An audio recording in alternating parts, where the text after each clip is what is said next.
Now this is like the secret sauce that everyone's after, right? This is literally like everyone wants to know like what goes into the algorithm so that they can better, basically create their videos around, ranking on the algorithm, right?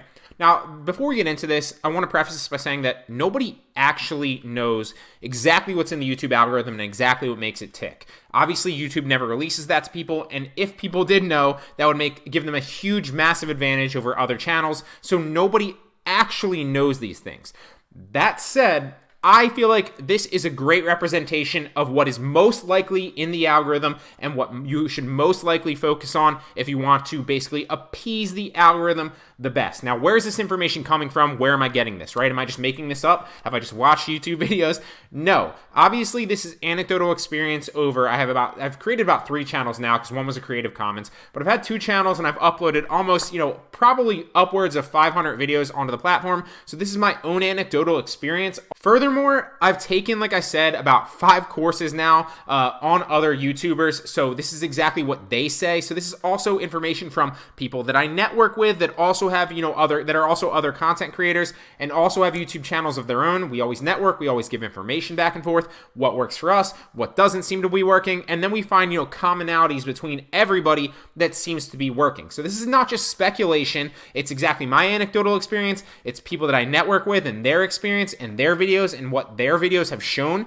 and the facts behind it. And it's also information from other YouTube and YouTube courses that I've taken and people that they network with as well, right? A great example of this would be Graham Stephan. I took his course, right? That was probably the most recent YouTube course. It was the most recent course that I took. And he basically talks about networking with like 5 other YouTubers, which is basically what I do as well. Although the YouTubers that he networks with are like very good YouTubers. So we're talking like people in the millions, people in like the hundreds of thousands of subscribers. So it works for them and it works on a high scale, on a high level. And it also works for me and other people that I network with that are sitting like, below 100,000. So we're talking like, some of them are like 55,000. Some of them are like 25,000. Some of them are like 16,000 like me. And then some of them are like 2,000, 3,000 just starting their channels, right? So it works across the board from up and down. Let's jump in to the algorithm ranking factors. Now, first and foremost is watch time.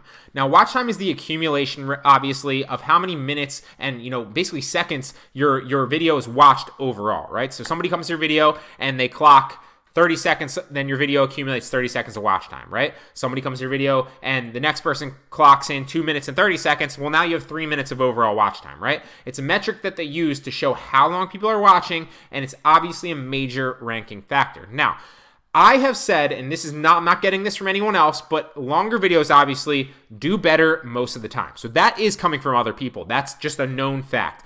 Longer videos, assuming the same quality as a shorter video, so that's key, assuming the same quality as a shorter video, longer videos tend to do better most of the time. Why? It's plain and simple. They accumulate more watch time, right? Now, I'm saying that ideally you want something that's in between 10 minutes and 1 second and 19 minutes and 59 seconds to get the most bang for your buck watch time-wise. Why am I saying that? What does that mean? Well, we're going to talk about this a little bit more in the future, but your video needs to be over 10 minutes, specifically at least 10 minutes and 1 second to be able to put multiple ad breaks on it once you're monetized, right? So this obviously goes once you're monetized. If you're not monetized yet, then, just keep it under 1959. But for people that are monetizing or focusing on monetizing in the future, obviously, because if you monetize a video in the future, or if you create a video now and you monetize in the future, if it's longer than 10 minutes and 1 second, you can monetize that video in the future, right? If you put more ad breaks on a video, YouTube is a business, right? So obviously it makes sense for YouTube to suggest videos that are going to make them more money, right? So if you put multiple ad breaks on your video, tastefully, of course, we'll talk about that in the future lecture, then guess what? YouTube is going to be more inclined to suggest your videos across the board because why? Well, they make them more money. And at the end of the day, YouTube's a business. Now, I've seen this debated on YouTube and across the board so many times, and it blows my mind. I don't understand if people out there think that YouTube is not going to give themselves the best chance to do the best as a business by suggesting other videos that have more ads on them. Well, quite frankly, I completely disagree with those people. It just makes sense. At the end of the day, YouTube is not a content platform. It is a business that serves content, right? So ideally, you want your videos to be over 10 minutes and 1 second because that way you can add multiple ad breaks and get them suggested more. You make more money, YouTube makes more money, and YouTube suggests your videos a lot more. Everybody wins. Now, You do want to keep them below 20 minutes, so 1959 ideally. The reason being, there's just something about that 2.0 number. People are going to look at that 20-minute YouTube video and be like, I don't know if I have 20 minutes right now. Like, maybe I'm into that topic, so I'll just table it and I'll hit it and watch later, and I'll watch it later, right? But then they might never come back and you'll never accumulate any watch time. So there's something psychological that I've noticed, and like I said, it comes from my network as well, and the people that I talk to, as well as other networks that I've taken courses with. It comes across the board. There's something about that 2.0 number that videos like that tend to not do as well as videos that are like 18 minutes or like 17 minutes or 12 minutes. There's something about that sweet spot in there where you're capturing enough watch time and you're getting as many ads on your videos as you potentially can, tastefully, of course, so you're getting suggested more, but not crossing the barrier to 20 minutes where people are going to be turned off by that 2.0. That's my suggestion, but I highly recommend that you take it into account. So some key takeaways here. Obviously, like I said, more watch time is better. Longer videos tend to do better.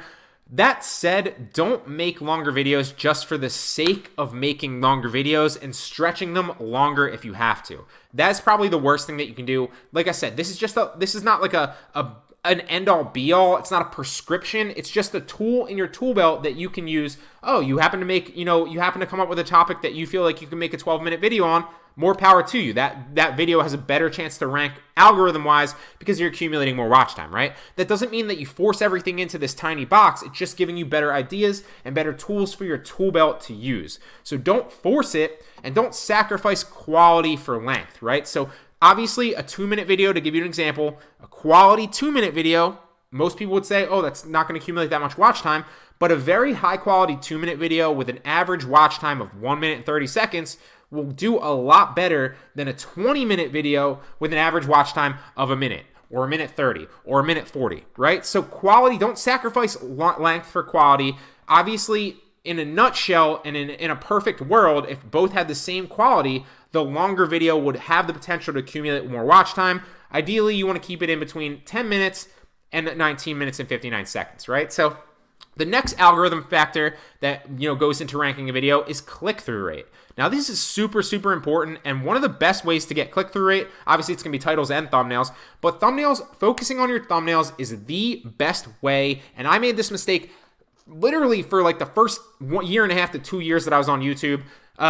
I didn't focus on improving my thumbnails, right? They're literally the number one thing that people use to demonstrate or determine if they're interested in a video, right? The title matters, and it matters a lot, but the title matters more for ranking and search results. The thumbnail is what's going to capture attention and more often than not allow the person to decide, this is a video I want to click on, this is a video I don't want to click on, right? So the thumbnail is the biggest indicator of your click-through rate and the easiest way to improve your click-through rate. Improve your thumbnails, right? So how often people click your thumbnail compared to other similar thumbnail options that they're given essentially is click-through rate. So to give you an example, if your thumbnail A, your video is thumbnail A, right? And what YouTube's algorithm is going to do is it's going to start putting you in places that it's going to start suggesting you, right? And it's also going to suggest other videos that are very similar to yours with other similar thumbnails and other similar titles. And what it's doing is it's always A/B testing. It's always split testing. It's always seeing which video is doing and performing better, right? So if you're to give you a very simple example, if your video is going up against video B that's also getting suggested and also started about a week or two ago, well, and your video outperforms video B through click-through rate, well, your video is going to start getting suggested more than video B, clearly because your click-through rate's a lot better, right? And then what it's going to do is maybe video B drops off and it stops getting suggested because your video outperformed it. But then what they do is they bring in video C, right? Another video completely. So now you're competing against another video for those same suggested slots that are basically like digital real estate. So now you're competing against video C, and maybe your video outperforms video C. So now you're getting suggested more in those other spots, and you're getting a lot more traffic as well. But then what they do is they bring in video D, and your video competes against video D for suggested, right? And if video D knocks you off, then it's the same overall process. You're always competing against other videos for ranking. Click-through rate is major, and the best way that you can improve your click-through rate, obviously title plays a factor as well, a slight factor, but in my opinion, it plays a better factor in ranking search results or giving YouTube the best idea of what's in your video to suggest it. But the thumbnail is what's going to capture people's attention and basically allow them to decide, this is the video for me, or this is not the video for me, and just capture their overall attention. So the easiest way that you can improve your thumbnails is to use a good software. Now, Canva, in my opinion, there's a bunch out there. Canva, in my opinion, is the best free software. I personally use Photoshop now. I love it. You'll see it down here. It gives you a lot of other integrations that Canva obviously doesn't, Canva being free. If you're starting out on a low budget, stick with Canva. It works great. And I built my entire channel, for the first year with just using Canva. And it's very, very easy to use and very beginner friendly.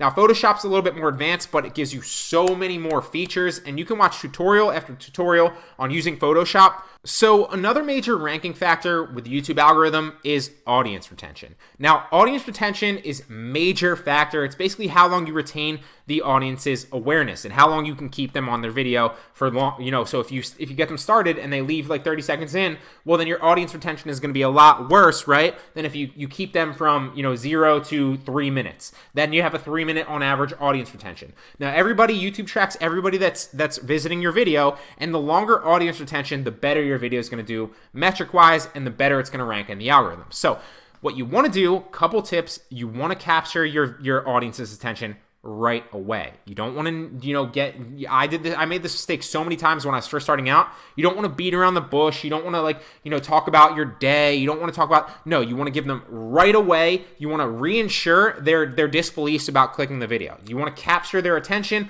with an attention grab. And you might have, maybe people have suggested that you have about 3 to 20 seconds max to do this. I would say it's even shorter than 20 seconds. I'd say you have about 3 to maybe 5, maybe 3 to 10 seconds to literally capture their attention, and they're going to make that split-second decision of, am I staying or am I going, right? So the way that you do that essentially is you have to remember that YouTube is a competitive place first and foremost, and you have to make sure that you have a compelling hook that's going to keep them, wanting to watch more. And if you don't have that compelling hook and you think that you're just making this up, try it. And what will happen is people will just click off your video and go to a different video that's being suggested on the sidebar or below their video if they're on mobile, because they're going to click on something else that captures their attention, and then they're going to play that same 5 to 10 second guessing game of, is this what I want or is this not what I want? And this could never be more true than right now when thumbnails are super competitive. So you want to capture their attention with a thumbnail and then basically clickbait them essentially into clicking. But then you want to drive home the point that, hey, they are right in they are actually in the place in the video that they wanted to click on, right? So what you want to do is immediately right away to do that, to get the hook, is you want to relate to them and their interests, right?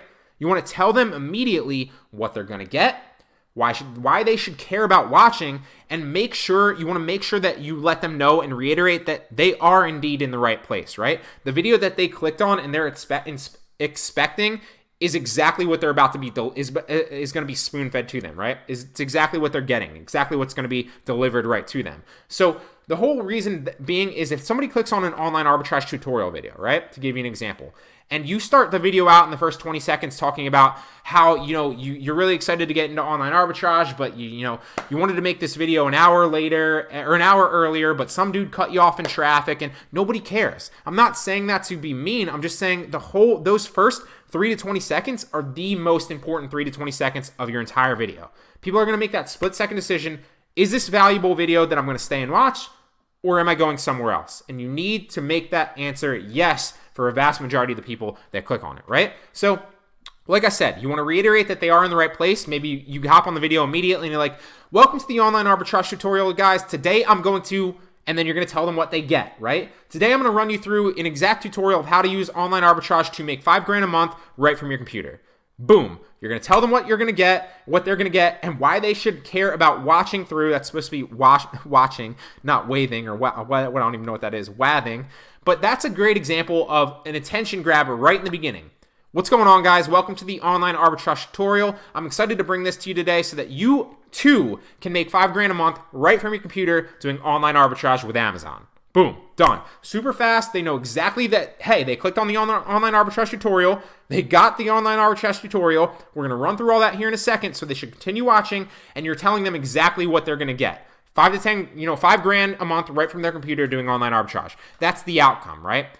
Keep that in mind. It's super, super valuable. Now, another ranking factor is engagement. So that we're talking like simple things like likes, comments, dislikes even are actually, fairly good. Now, you don't want your dislike metric to ever go above your likes. So if your likes are above your dislikes, then you can keep accumulating more and it still helps you rank, right? But if ever your dislikes get over your likes, they've said, people have, it's speculation, but it's pretty much proven essentially that then YouTube will stop suggesting your video. So within reason, if I think it's like one dislike, doesn't do that. But if you want your likes to be more than your dislikes, obviously, but dislikes actually help your video if your likes are considerably more. So that's also things like shares. And the best way that you can go about increasing your engagement is just ask for it subtly. Don't always in the beginning do it, but like one way that has been suggested to me that really, really works well is like, if you're going through a list of like 10 things, right? Well, what people will do a lot of times, they'll be like, number 1 is this, number 2 is that, number 3 is, hit that like button so that and then they joke around with it, right? It's like a subtle way to kind of say, hey, I'd appreciate it if you do this. Now, another way to do it is just be genuine. Be like, it means a lot to me if you guys would go ahead and like this video. It does a lot for the algorithm and I put a lot into this and I want to deliver you value. So if you hit that like button, I really, really appreciate it, guys. That'll go a long way and people will do it for you. Now, the last thing we're going to talk about is session starts and session time. Now, what does that mean? Well, essentially what you want to do is session start times are when you bring people to YouTube. So if you're bringing outside traffic to YouTube, your video and your YouTube channel is going to get a bonus for doing that, right?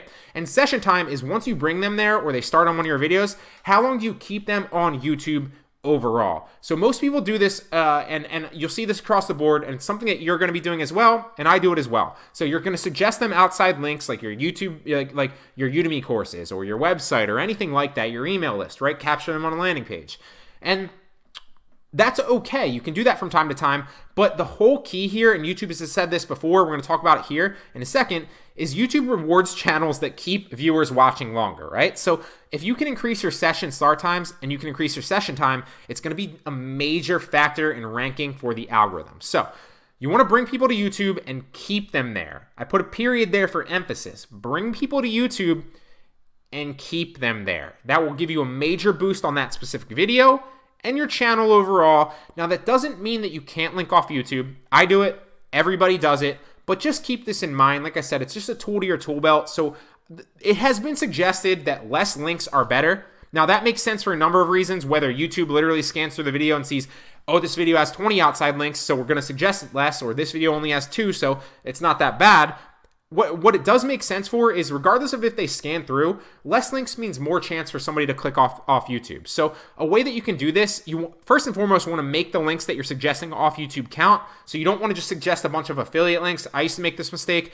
Don't just suggest a bunch of affiliate links that are going to earn you like 2% commission. It's not worth it in my opinion. So make them count if you're going to suggest off YouTube. A great example of making them count would be like your Udemy course, right? If you're creating a YouTube video to generate traffic to your Udemy course and sell a Udemy course coupon code, boom, that's an example of making it count, right? But then only link to that specifically. Don't link to anything else, or maybe you have a relevant affiliate link, but you don't abuse it. So keep them watching longer. Basically, right? Because straight from YouTube, straight from their terms of service, and straight from the stuff that they release, they literally say over and over and over again in every piece of content, every wording that they release, YouTube rewards channels and YouTube rewards videos that keep viewers watching longer. Plain and simple. So bring people to YouTube and keep them there. If you're going to link off YouTube, that's fine, but just make your links count. Don't abuse it, right? So to continue that really fast, a way to do that is you can use cards to keep them on YouTube, obviously suggesting them other YouTube videos. You can use YouTube playlists to keep them watching continuous videos in a row, thus increasing your session time, obviously. Same thing with cards. You can also link related videos in the description and let people know when you're actually going through a video. I also did a video on X. If you're interested, down in the description, it's a second link. Boom, done. Another great example is an end screen. So you can use end screens. You can get these on Fiverr super, super cheap. And that way when people end your video, they have the opportunity to click another video that's suggested to them. So I highly recommend that you go back through this and you check out all the algorithm factors. This is a very, very, very valuable video. Go back, watch this, understand this, watch it again, take notes, watch it again, and then implement it, right? Watch time, click-through rate, audience retention, and then engagement, right? That's important. And then obviously session starts and session time. So watch this video again. I'm serious. It's very, very important. I'm going to watch this video again. This is all the algorithm ranking factors that people know of. If you improve all of these, by default, your videos will do a lot better.